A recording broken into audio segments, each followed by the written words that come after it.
All right, welcome back to our June Club webinar. Going to tackle a bunch of topics today and then go over a few other updates for the club for the next little bit. As always, thank you to our awesome sponsors. They're a reason why we can give away things like the Guelph Lake Training Day for free for you guys and still be able to support our coaches on days like that. So if you are considering any of these sort of things, from mortgages to cars to running shoes to bikes, we definitely encourage you to support our local sponsors here. They go a long way to helping the club go around. So thank you so much to them. Just wanted to give them a shout out. Just wanted to also give a welcome to our newest coach, Gabriel, who just joined us. He joined a couple weeks ago to the club. He's just 22 years old, but super smart guy. Loves triathlon, had some crazy results himself recently, winning St. George overall as an age grouper. I think he was 409 on a day where it was like 35 degrees on the run. So he's one to look out for in the future. We're pumped to have him along for all his expertise and to watch him grow as both a coach and athlete over the next couple of years. So hopefully you'll all get a chance to meet him. Super nice guy. And welcome, Gabriel. All right, we got a couple events coming up over the next weeks. So we got Rose City and Tremblant happening this week, and then a few big groups in Muskoka and Musselman coming up. So getting excited for that one. And then not too far out from one of our biggest races of the year, which is going to be Ottawa at the start of August. So everybody's in their final grind for those races there. You'll see I posted up for some of you who are maybe on performance plan to check out some of the taper strategies and workouts for different distances. I posted that up in the Facebook group, and you can always find those in the guides section as well. In case you need any guidance on that, just a spot I had got a few questions on, so just wanted to put that together. Always listening to the spots you want more resources on or ways we can give you more guidance along the way. But you can always reach out to me as well. I'm always happy to chat on any and all of these topics. So whether it's mark@lpfit.ca or send me a message on Facebook Messenger, I'm happy to chat on any or all of the platforms. So don't hesitate. So I'm going to tackle three common questions I've been getting recently from a number of athletes.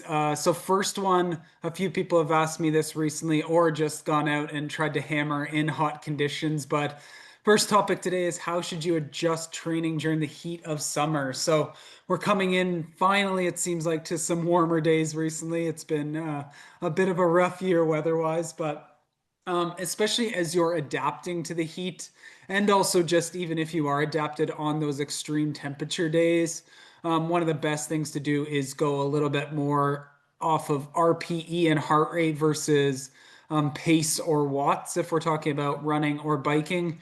Good thing with this is this just allows you to be able to kind of adjust paces with what the heat is doing to you. So it's going to slow you down during this time.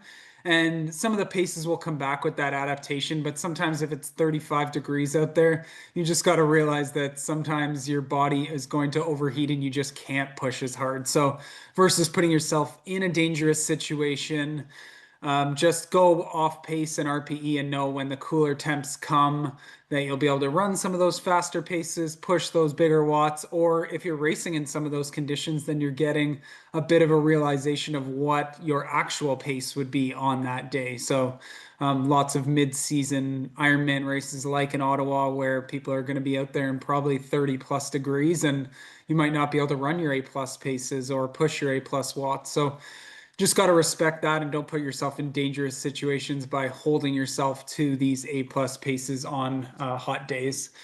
You can help yourself out with mitigating some of this drop off by pre-hydrating as well as hydrating during. So if you've looked at Precision with their online sort of sodium and sweat calculator, you can also do sweat loss calculators yourself. They're easy to find online as well.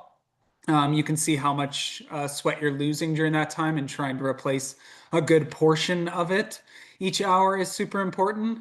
And then that pre-hydration, so getting, especially if you're doing some morning runs, trying to make sure that you're hydrating right when you wake up and getting some sodium in the bottle as well, just to make sure that you're not going into a workout already dehydrated and then further putting yourself in a dangerous situation by doing a hard workout in the heat. And then also post hydration is a huge part to make sure that you're absorbing kind of that workout and getting yourself ready. A lot of you triathletes have 2 workouts a day, so the post hydration is super important to that. If it's starting to get hot outdoors and maybe you're doing some of that heat training, if you saw some of the protocols I put in the weekly email I've been sending out, I've been trying to put a different topic in there each week. But if you've been doing any of that heat training over the last couple months, but you're getting a lot of heat exposure now from outdoor stuff, it's probably good to maybe drop off on some of that stuff so that you're not getting too much heat stimulus in the week.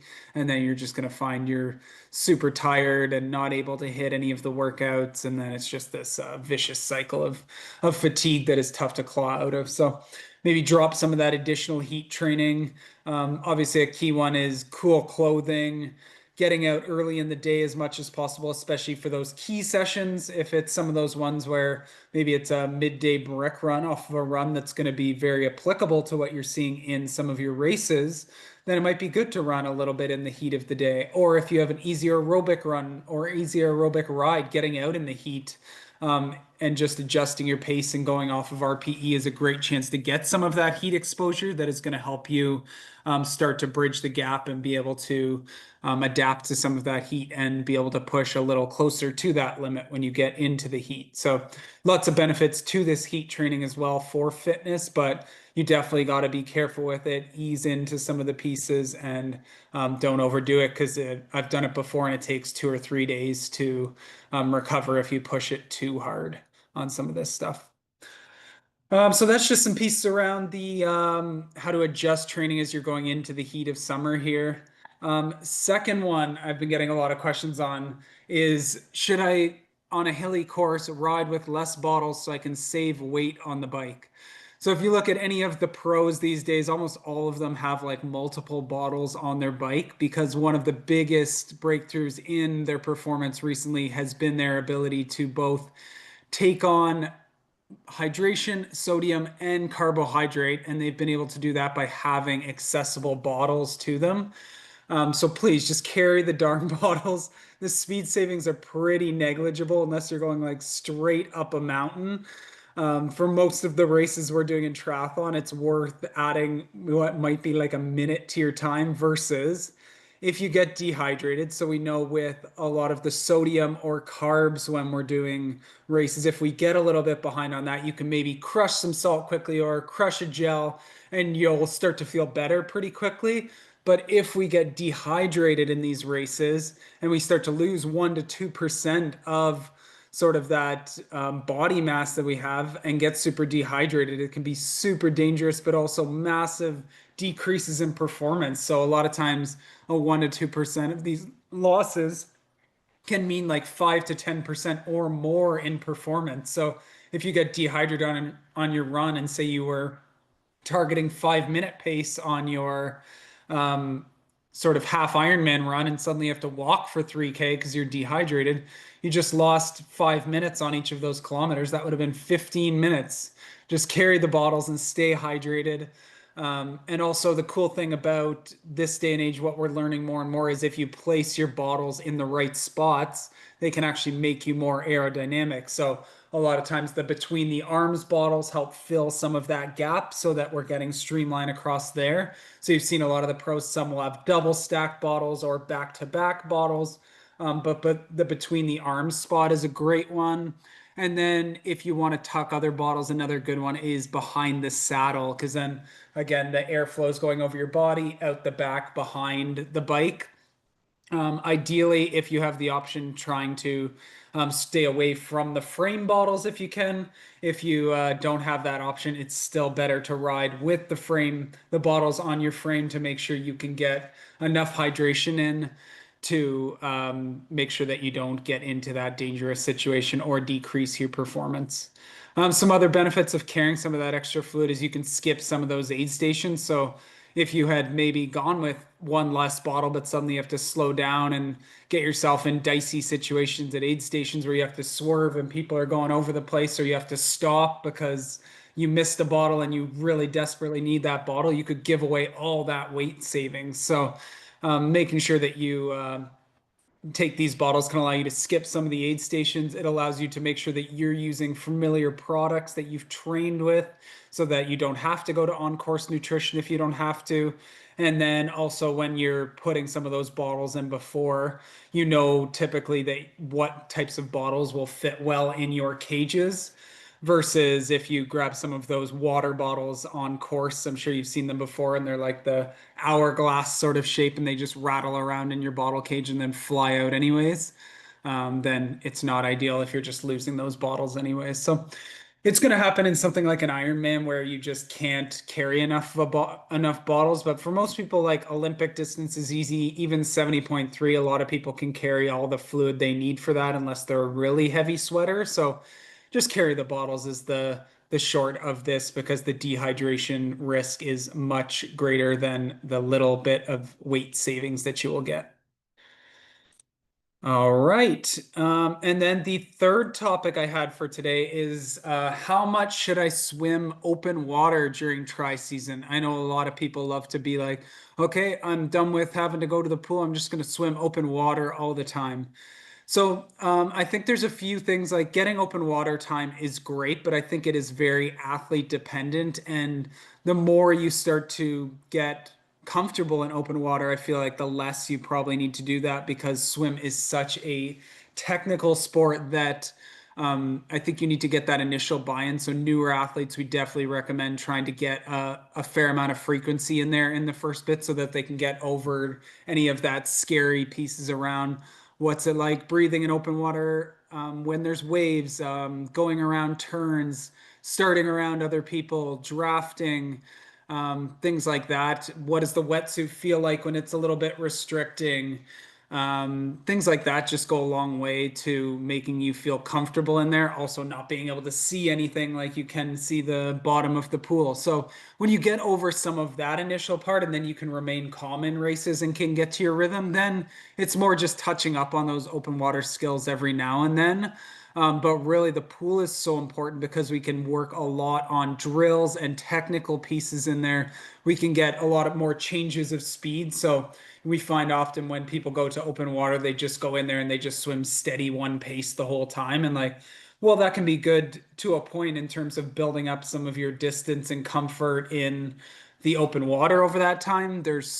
You can just get lazy over time and sort of lose a lot of that speed and stroke efficiency if you're spending too much time in there. So the pool, we can do intervals, drills. You actually get recovery pauses on the wall to reset both the mind and body so that we can bring back that good form again. So I kind of put on the spot depending on where you're at there. Like personally, I know like I've been swimming open water for a number of years, so I can swim once or twice in open water before even the first race of the season, and I'm probably fine and good to go to spend most of my time in the pool, just because that keeps me sharp and keeps my form down. But for a newer athlete, like once a week in the phases leading up could be a great spot to make sure that you can learn all of those pieces. And then maybe you might find you're somewhere in between there too. And then, yeah, the open water swimming is a great chance to work on like citing the mental part, make sure your wetsuit fits well and that you hike it up and make sure that you have good shoulder mobility. Testing out your tri-suit to make sure that if it's a little bit restrictive, that maybe you leave it halfway down for the swim and put it up in transition one. The great thing about our Castelli suits is I've noticed with our old Garneau ones, I used to have to leave it down. The Castelli ones are all nice and loose. I don't even feel it when I'm swimming in my wetsuit. So one less thing to do in T1, which is great. So then just yeah, a bit of a sample week there. So maybe you have Monday, that's oftentimes an easier day in our training for a little bit of a form pool swim. Maybe midweek you have a bit more of a speed swim, and then something like Saturday as you're starting to get closer to your race, maybe you're going to something like, if you're in the Waterloo area, Guelph Lake, and doing a short open water swim or a race distance open water swim before hopping onto your long ride, it's a great chance to see that a bit of the swimming will take a slight edge off of your riding ability, usually a small percentage, less and less as we become more efficient. But it is a different feeling to go from horizontal to vertical on the bike in aero. So good one to practice those swim to bike transitions every now and then. A lot of people always will do the bike to run, but good to practice the other one just to see how that feels like and get your body used to that. I posted this one in the weekly email as well, but I thought this was a nice image for people. We've talked about shoe rotations in the past, but here's some examples of some of the different lineups within each of the brands. So this was from a foreign company, I believe. So the footing is like more of an everyday trainer. Training is a bit more of your like super trainer where you can do for some of those harder long runs or speed workouts, things like that. They're a great option to allow you to have a bit of pop, but also some of that good foam that allows you to recover quickly from the workouts. And then just having that shoe rotation is great for mixing up kind of the different stressors within the foot, knee, ankle, stuff like that. So you're staying nice and strong. I've personally like it's great if you can find all the ones in the same brand because you know they'll probably fit all the same in terms of widths and shoe sizes and stuff like that. But personally, like I'm using the Endorphin Elite 2 for my racing. I have a pair of Vaporflies I use for some of my shorter racing. I've been using Zoom Flies for some of my workouts. I've even used an older pair of the Elites for some of my workouts. And then I think I have a couple pairs of everyday shoes. I was using like a pair of Sauconys, and then I've had some New Balance everyday ones. So you can mix and match as well, especially when you find the brands that sort of fit your shoe shape. So just wanted to talk about that piece in case you missed that in the weekly email as well. If there is other topics you want me to hit on future webinars or on the weekly email or any of those things, just send me a message. I'm always happy to dive in, and I usually get the other coaches to sort of review some of the content. Some of them will share in the future too on some of the pieces, but I get them to weigh in on their thoughts on it, especially around some of those open water swim ones and stuff like that. Jeff and Ryan gave some good input on those ones. So we're all working together on the back end to try and give you guys the best content out there to allow you to keep upping your game and stay on the leading edge of things. So if anybody does have any final questions here, I'll just open it up in case you want to jump on and ask anything.